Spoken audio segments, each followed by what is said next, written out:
Our biggest focus is on SAF, which will be the biggest contributor to net zero success. Today, SAF production is less than 0.1% of what we need for net zero, but the trend is positive. In 2022, SAF production tripled to 300 million litres. And while some critics of our industry will dismiss that figure as being irrelevant, it's important to remember that airlines use every single drop of SAF that was available at an additional cost of over $350 million US. With the right supportive policies, reaching 30 billion litres by 2030 is challenging, but it is achievable. And that would be about 6% of the 450 billion litres annual production capacity we need in 2050. Now, we think it will be the tipping point, because achieving it will establish the trajectory needed to scale up for 2050. So why are we not moving faster? Well, the willingness for airlines to use SAF is definitely not the issue. As I've said, every single drop of SAF that has been produced has been purchased and used.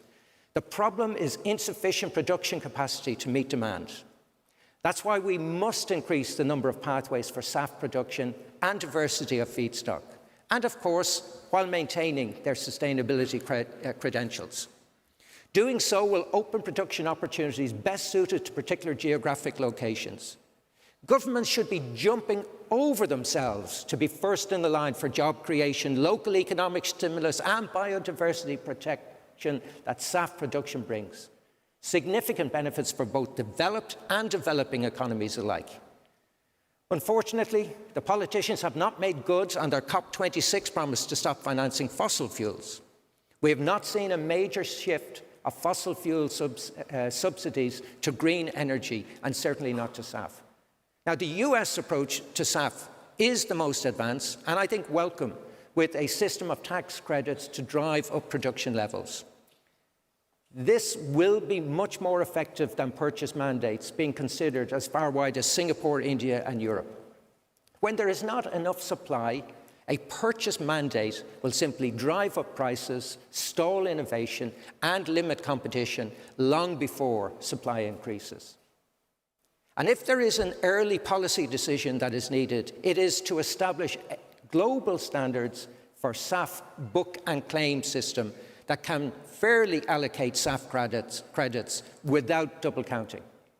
Just as location makes no difference on the impact of CO2 emissions, it has no impact on where SAF is uplifted and used. A global approach to book and claim for SAF credits will help facilitate economies of scale in SAF production. And it will avoid long-distance shipping of SAF, which would simply degrade its climate credentials. Now, it's important that we get these basics of energy transition done: production incentives, more diversified production pathways, and a book and claim system. Our commitment to net zero by 2050 is fixed and it's firm. We have the roadmaps for an energy transition.